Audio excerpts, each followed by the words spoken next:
আপনি দয়া করে মেহেরবানি করে আপনি রহমতুল্লাহ আলামিন দয়ার নবী মায়ার নবী আপনি আমাকে একটা একটা গুনাহ ছাড়তে বলেন আমি যেন আস্তে আস্তে ভালো মানুষ হতে পারি সবাই সুবহানাল্লাহ রাসূল পাক সাল্লাল্লাহু আলাইহি ওয়াসাল্লাম তার গুণাবলী কি প্রশ্ন করেন নাই প্রথমে তাকে বললেন তুমি মিথ্যা কথা ছাড়ো সবাই সুবহানাল্লাহ সবাই সুবহানাল্লাহ সে একদম খুশি হয়ে গেলেন আনন্দিত হলেন ঠিক আছে ইয়া রাসূলুল্লাহ আপনার কথা আমি অক্ষর অক্ষরে মানবো আজ থেকে আর মিথ্যা কথা বলবো না আজ থেকে আর মিথ্যা কথা বলবো না সে মদ খায় মদের অভ্যাস আছে এখন মানুষ যখন বলে তুমি কি এখনো মদ খাও তখন সত্যি কথা বলতে হবে কিনা হ্যাঁ সত্যি কথা বলতে হয় সেজন্য সে আর মদ খাওয়া ছেড়ে দিলেন এইভাবে তার একটি একটি গুনাহ সব চলে গেছে শুধু কিসের কারণে মিথ্যা কথা বলার ছাড়ার কারণে সে কি হয়ে গেলেন সৎ ব্যক্তি হয়ে গেলেন আল্লাহওয়ালা হয়ে গেলেন সেজন্য এখানেও রাসূল পাক সাল্লাল্লাহু আলাইহি ওয়াসাল্লাম তিনটি মুনাফিকের তিনটি চিহ্ন প্রথম চিহ্ন কি ইজা হাদাসা কাযাবা যখন সে কথা বলে মিথ্যা বলে আমাদের মধ্যে অনেক লোক আছে আমরা বেশি বেশি মিথ্যা বলি মিথ্যা বলতে আনন্দ লাগে বলতে সময় আনন্দ লাগে কিন্তু এটা শাস্তি বড় কঠিন বেশি কঠিন রাসূল পাক বেশি কিনা করতেন সেজন্য আমরা যেন মিথ্যা কথা ছেড়ে দিতে পারি আল্লাহ সেই তৌফিক আমিন আমিন ওয়াইজা ওয়াদা আখলাফা আমাদের মধ্যে ওইটা অনেকেই আছে আমরা ওয়াদা করি কিন্তু ওয়াদা রক্ষা করি না এগ্রিমেন্ট করি মৌখিক এগ্রিমেন্ট করলাম আপনার সাথে আপনি এই দিবেন আমি এতদিন পরে ফেরত দেব আপনার থেকে আমি 10,000 টাকা ধার নিলাম 1 মাস পরে ফেরত দেব কিন্তু ফেরত দিচ্ছি না কি করলো ওয়াদা ভঙ্গ করলো ওয়াদা ভঙ্গ করছে ওয়াইজা ওয়াদা আখলাফা যখন ওয়াদা করে সে কি করে ভঙ্গ করে তাহলে ওয়াদা করে ভঙ্গ করার এই অভ্যাস রাসূল পাক কি করতেন ঘৃণা করতেন আমাদের মধ্যে যেন এই চরিত্র থাকে আল্লাহ সেই তৌফিক আমাদের আমিন কারো সাথে ওয়াদা করলে ওয়াদা রক্ষা করার চেষ্টা করব আল্লাহ আমাদেরকে তৌফিক দান করুন আমিন আমরা যেন ওয়াদা রক্ষা করতে পারি ওয়াইজা উতমিনা খানা তৃতীয় নম্বর যখন তার কাছে কিছু আমানত রাখা হয় গচ্ছিত রাখা হয় ও আত্মার সাথে পরিচ্ছন্ন আছে আসলে এখানে আমার থাকো আই এখানে দুরুদের আই আরি অন্তর লিখি এটা বলতো না আর জানা মতো দেখি হযরত দেই হযরত সময় কাটি দেই বকর হাসান আইরা বলছি বলে আর কি দিতে হবে না আমি তো জানি না সাক্ষী কি আছে কেউ না কারণ না বিচার করে দেয়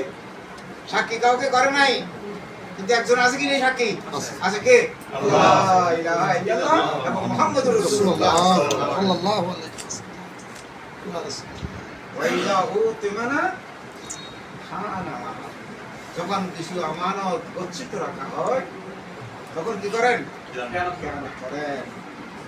খেয়ে ফেলেন নষ্ট করে ফেলেন প্রিয় নবী সাল্লাল্লাহু আলাইহি ওয়াসাল্লাম মদিনা শরীফ যাওয়ার সময় মাওলা আলীকে ডাকলেন হিজরত করবেন আজকে রাতে চলে যাবেন এমন সময় রাসূল পাকের প্রধান একটা দায়িত্ব হলো ওনার কাছে অনেকের সয় সম্পত্তি স্বর্ণ রৌপ্য মুদ্রা টাকা পয়সা জায়গা জমিনের দলিল রাসূল পাকের কাছে রক্ষিত ছিল সুবহানাল্লাহ রাসূল পাককে বিশ্বাস করে এটা কাফের অনেক কাফেরও রাসূল পাকের কাছে বিশ্বাস করে আমানত রাখতেন সবাই সুবহানাল্লাহ এখন রাসূল পাক চলে যাবেন মদিনা শরীফ আজকে রাতেই চলে যাবেন আর ফেরত আসার যদি আল্লাহর হুকুম হয় তখন আসবেন অল্প সময়ের মধ্যে আসতে পারবেন না রাতের অন্ধকারে রাসূল পাক সাল্লাল্লাহু আলাইহি ওয়াসাল্লাম বের হয়ে যাবেন মাওলা আলীকে দেখেছেন এমন কোন রাওয়ায়াত নাই এমন কোন বর্ণনা নাই রূহানি ভাবে ডেকেছেন হযরত মাওলা আলীকে কখন মাওলা আলী এসেছেন কেউ দেখেও নাই সুবহানাল্লাহ মাওলা আলী রাসূল পাকের পক্ষে ওই রাত্রে প্রবেশ করতেছেন, কেউ কি দেখেন নাই? কাফেররা এসে চারিদিকে ঘিরে ফেলছে রসুল পাকের ঘর।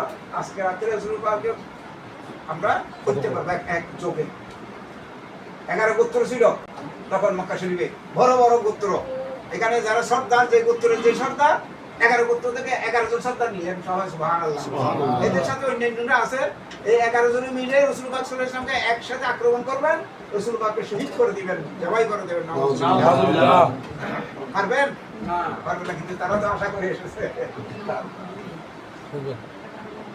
হযরত মাওলানা আলী এসেছেন। হাদিস পাকে ইতিহাসে কোনখানে পাবেন না যে রসুল পাক মাওলানা আলীকে ডেকেছেন।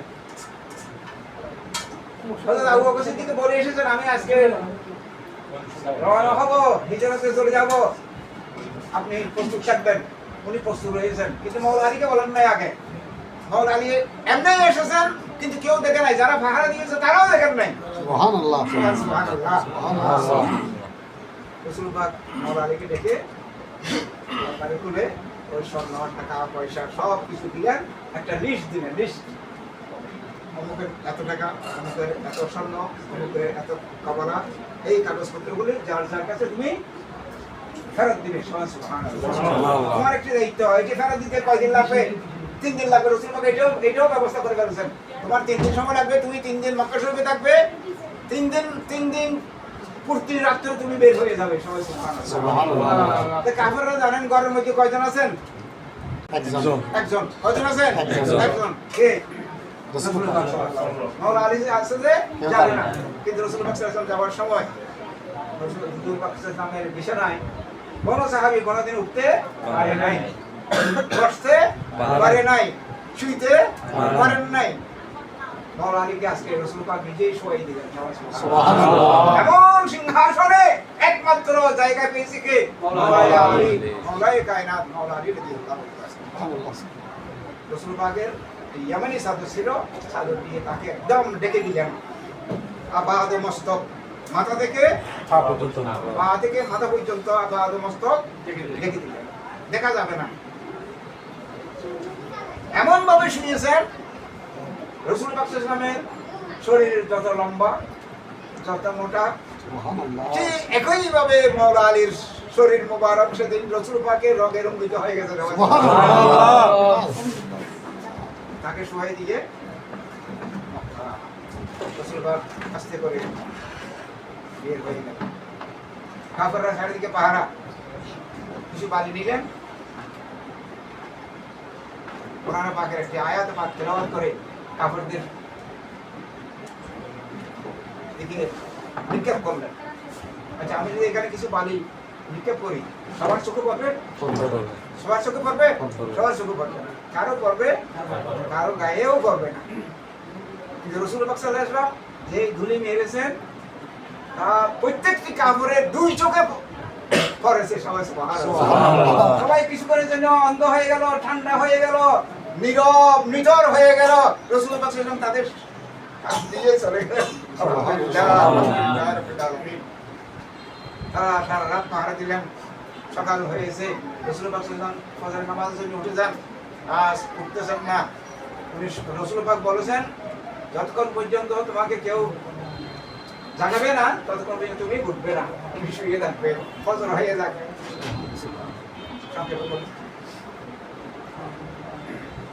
ফজর হয়ে গেছে, কাফেররা মনে করছে রাসূল পাক বের হবেন, মেরে দিবেন। এখন যখন করলেন, দরজা ভেঙে ভিতরে ঢুকলেন, দেখলেন শোয়া আছে। তারা দেখতেছে এটা কে? রাসূল পাক সাল্লাল্লাহু আলাইহি ওয়াসাল্লাম শুয়ে আছেন। হ্যাঁ, তো কেউ বলে চলো মেরে দিই। আপনারা এইভাবে কেন মারবো? 11 জন, উনি একজনে কি 11 জনের সাথে পারবে? পারবে না। আর ওনার কাছে কোনো অস্ত্র নাই, আমাদের কাছে সবার কাছে তো অস্ত্র আছে। একটু খেলে দুলে কথাবার্তা বলে মারি না। চাদর উল্টেছে, চাদর চেহারা থেকে উল্টেছে, দেখতেছে মাওলানা আলী। সবাই সুবহানাল্লাহ। আশ্চর্য হয়ে গেছে, এর মোহাম্মদ কোথায়? নাউজুবিল্লাহ। এরা এদের ভাষায় বলতেছে আর কি, মোহাম্মদ কোথায়? আমি কি তোমাদের চাকর? মোহাম্মদ কোথায়? তোমরা জানো, এটা আমার তো খবর নাই, আমি ঘুমাইতেছি, তোমরা আমার ঘুম কেন ভেঙেছো? ভয় করেন নাই? এত 11 জনের হাতে, সবার হাতে অস্ত্র, কিন্তু হযরত মাওলানা আলী ভয় করেন নাই অকপটে বলে দিয়েছেন মোহাম্মদ কোথায় আমি জানি না। এরা আর সময় নষ্ট করে নাই, হযরত আলীকে একটা থপ্পড় লাগায়, সাহস পায় নাই সবাই। সুবহানাল্লাহ, সবাই এখন রাসূল পাক সাল্লাল্লাহু আলাইহি ওয়াসাল্লামের খুঁজে বের হয়েছে নিশ্চয় আছে।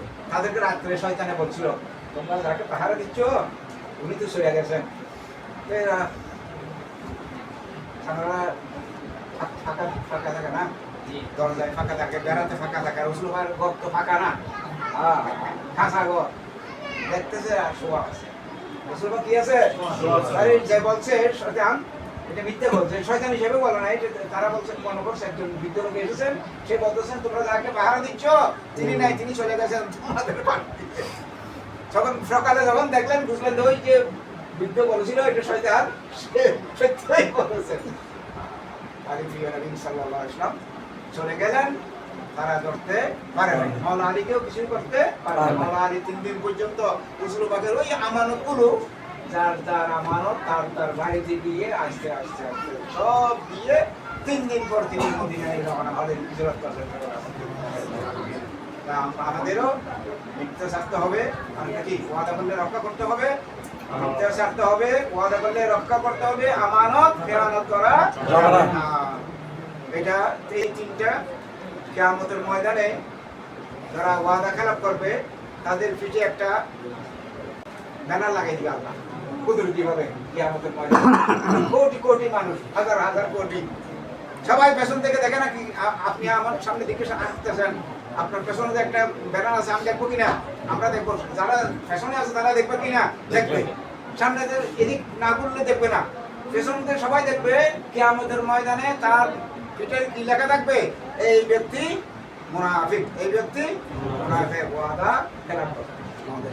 সেই জন্য কিয়ামতের ময়দানে বড় লজ্জিত হতে হবে মুনাফিকদের, যে মিথ্যে কথা বলে, ওয়াদা করে খেলাপ ভঙ্গ করে, যে আমানত রক্ষা করে না, খেয়ানত করে, তার বড় শাস্তি হবে। আমাদের এই 3টি অপরাধ, অন্তত আমরা 3টি অপরাধ যদি মুক্ত হই, আমরা মুসলমানদের এই কঠিন অবস্থা আসবে না। আমাদের অবশ্যই আল্লাহ পাক আমাদের অবস্থা সুন্দর করবেন, সার্থক করবেন, সফল করবেন। প্রিয় নবীর উম্মত হওয়ার তৌফিক দান করবেন, আমিন। আমির ওলিয়ার আশিক হওয়ার তৌফিক দান করবেন, আমিন। আল্লাহ আমাদেরকে গাউসুল আজম মজবুরের আশিক হওয়ার তৌফিক দান করবেন, আমিন। গরীব নওয়াজের গোলাম হওয়ার তৌফিক দান করবেন, আমিন। হুজুর গাউসুল পাকের গোলাম হওয়ার তৌফিক দান করবেন, আমিন। প্রিয় নবী সাল্লাল্লাহু আলাইহি ওয়াসাল্লামের মহান নবীর উম্মত হওয়ার ভাগ্যবান করুন, আমিন। লা ইলাহা ইল্লাল্লাহ। আলহামদুলিল্লাহ রাব্বিল আলামিন ওয়া সালাতু ওয়া সালামু আলা রাসূলিল্লাহ সাইয়্যিদুল আম্বিয়া ওয়া মাওলানা মুহাম্মাদুর রাসূলুল্লাহ সাল্লাল্লাহু আলাইহি ওয়াসাল্লাম। আসসালাতু ওয়া